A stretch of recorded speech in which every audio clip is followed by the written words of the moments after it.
this week's Rise Up, I want to talk about climate change and climate justice.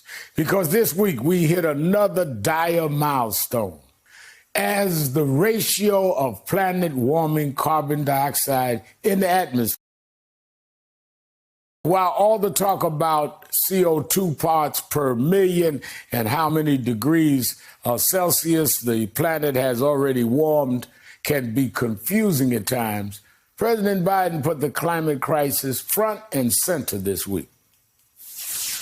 Joint Chiefs told us the greatest threat facing America was global warming, because there'll be significant population movements, fights over land, millions of people leaving places because they're literally sinking.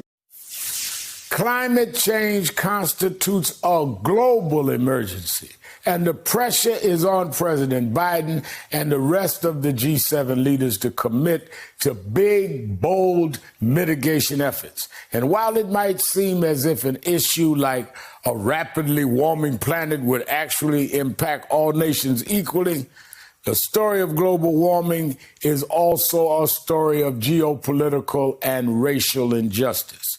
Scientists have been warning for decades that the wealthy countries whose emissions caused the crisis will not be the ones who will bear the brunt of the damage.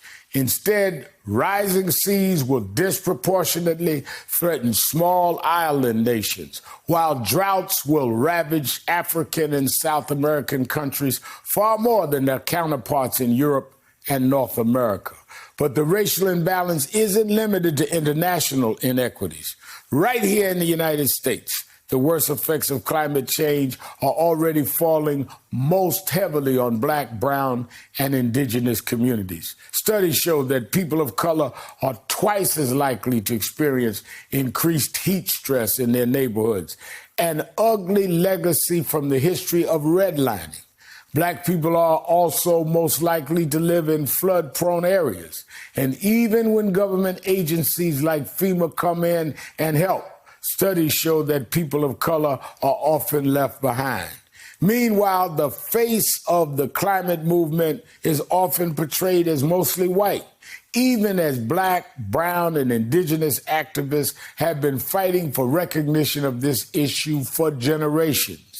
But today's environmental movement is finally beginning to reflect the diversity that has always been there. Young people around the world have run out of patience, and now they're leading the way in the fight to cut emissions and protect ancestral lands from rising temperatures and seas. So it's up to us to rise up and join them. This issue can seem daunting. How can one person make a difference in a crisis engulfing the entire planet? To start, we can follow the example being set for us by young people. Time is of essence, and while individual actions like flying less often, eating less meat, and divesting from fossil fuel companies are good, what we need is big systemic change.